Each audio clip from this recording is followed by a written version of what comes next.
What happens when one of the founding members of Deep Purple realizes that the band he helped create is no longer compatible with the life he wants to live. By 1998, Deep Purple had already survived enough changes to destroy most bands. Members had come and gone, classic lineups had reunited and fallen apart, and the band had entered yet another era with guitarist Steve Morse. The previous album, Purpendicular, has shown that Deep Purple could still reinvent itself. But with Abandon, the band wanted to take things in a different direction. They wanted to get heavier. And although nobody knew it at the time, Abandon would become much more than another Deep Purple album. It would be the final studio album to feature founding keyboard player Jon Lord. So today we're going to look at the making of Abandon, how the album was received, how it performed, and ultimately why it would become the end of Jon Lord's studio career with Deep Purple. And then we'll follow Lord beyond the band as he finally pursued the classical music career he had wanted for decades. This is the Deep Purple family tree. When Deep Purple entered the studio to record Abandon, they were coming off Purpendicular, an album that had introduced Steve Morse as the band's new guitarist. Morse had already proven that he wasn't simply going to imitate Ritchie Blackmore.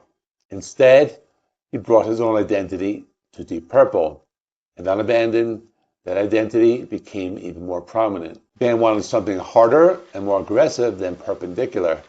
The songwriting became more riff-driven, and Morse took a major role in shaping the guitar sound. This was a Deep Purple that sounded less interested in recreating the past and more interested in proving that they could still sound dangerous. The album title itself came from Ian Gillan. Abandon was a play on the phrase, a band on, as in a band on tour. And touring was something Deep Purple knew very well. In fact, the band's relentless touring schedule would eventually become one of the reasons Jon Lord decided he had to leave. But at this point, the band was still fully committed to life on the road. The opening track, Any Fool Knows That, immediately established the album's heavier attitude.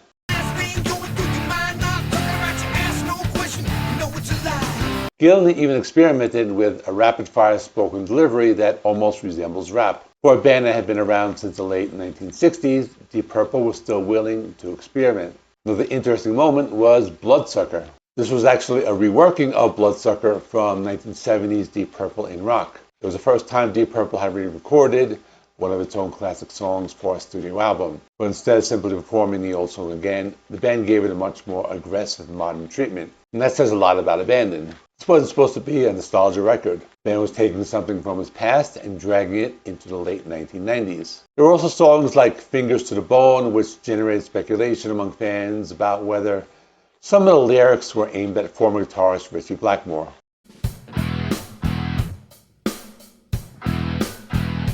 Whether that interpretation was actually correct or not, it showed that the history of Deep Purple was never far away. The past was always part of the band's story. But Abandon was determined to look forward. The recording sessions took place between September 1997 and February 1998 at Greg Reich Studios in Altamonte Springs, California. And Florida provided the band with something that was probably just as important as the studio itself, a relaxed environment. The members had enjoyed the area because of its warm climate and the facilities around the studio. They could even play soccer during breaks from recording. That might sound like a small detail, but it gives us an idea of the atmosphere surrounding the sessions. Deep Purple wasn't recording Abandon under the pressure of trying to recreate Machine Head or Burn. They were an established band with decades of history behind them, and they were comfortable enough with one another to experiment. The album was produced by Deep Purple and Roger Glover, with Darren Snyder handling engineering and mixing. But the sessions also produced one of those strange technical mistakes that becomes part of an album's history. Don't Make Me Happy was accidentally mixed and mastered in mono instead of stereo, and somehow nobody caught the mistake before the commercial album was released. So when fans bought Abandon, they got a mono version of the song. A later European promotional single contained the proper stereo mix, meaning there was technically a corrected version available. It's the kind of mistake that would probably be caught immediately today, but back in 1998, once those CDs were manufactured and distributed, the mistake was already out there. Abandon produced two promotional singles. The first was Any Fool Knows That, It became Deep Purple's last charting single in the United States, reaching number 25 on Billboard's Heritage Rock Chart. The second was Don't Make Me Happy, which was released as a European promotional single. But commercially, Abandon was entering a difficult environment. The musical landscape of the late 1990s was very different from the one that had made Deep Purple a superstar band in the 1970s. Alternative rock, grunge, nu metal, and other newer styles dominated the mainstream. For a veteran hard rock band like Deep Purple, mainstream attention was becoming harder to find. The album peaked at number 16 in Germany, which was a respectable result considering the circumstances. In the United Kingdom, it reached number 76. And in the United States, it failed to chart on the Billboard 200. So Abandon was not a commercial comeback. But commercial performance wasn't necessarily the best way to judge this album. Among hardcore Deep Purple fans, Abandon was generally received as a solid, aggressive record.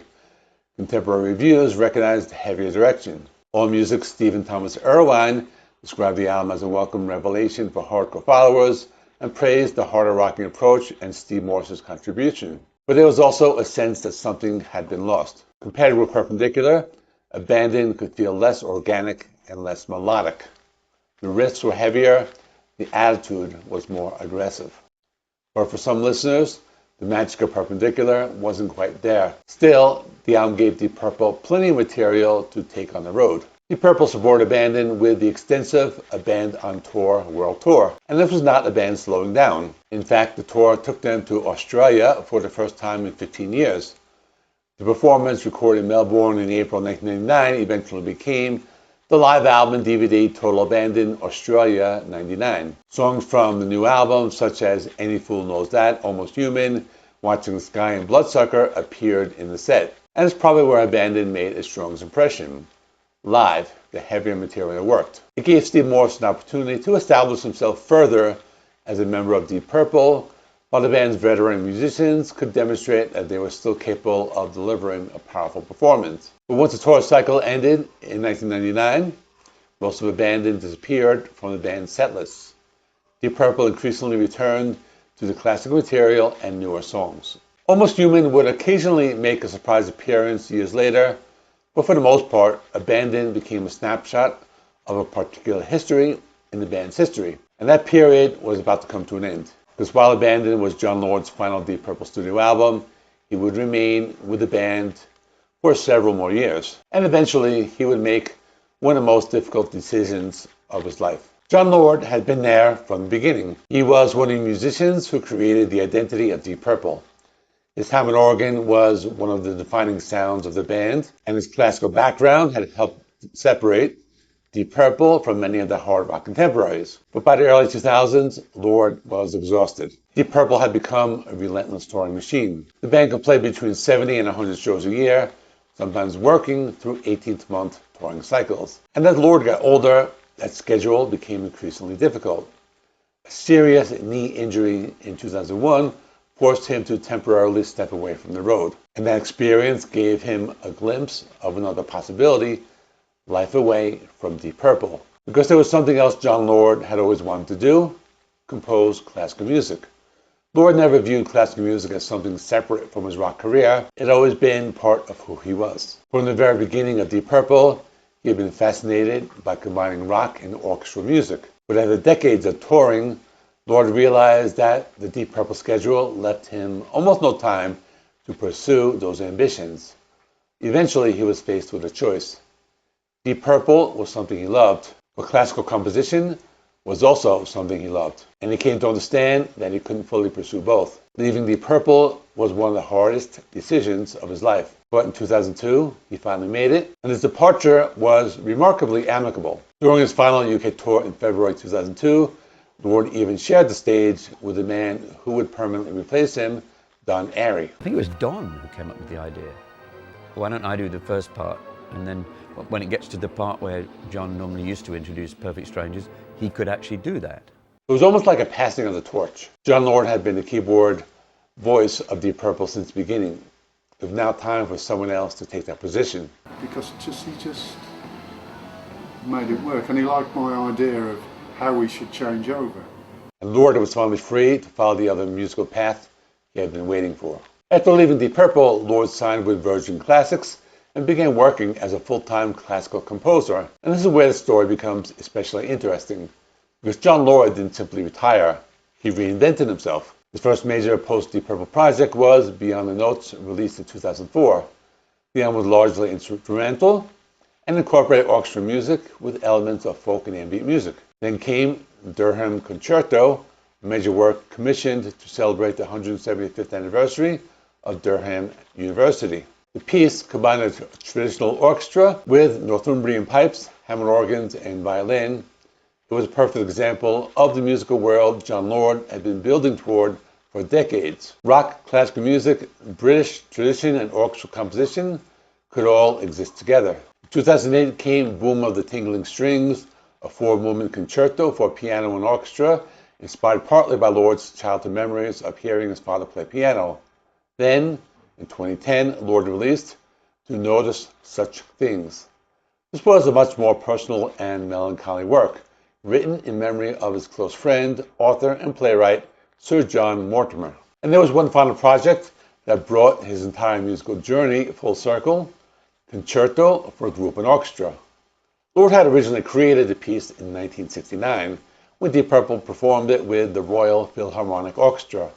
Now, more than 4 decades later, he finally oversaw a proper studio recording. The new version featured the Royal Liverpool Philharmonic Orchestra, conducted by Paul Mann, along with musicians including Bruce Dickinson, Joe Bonamassa, and then Deep Purple guitarist Steve Morse.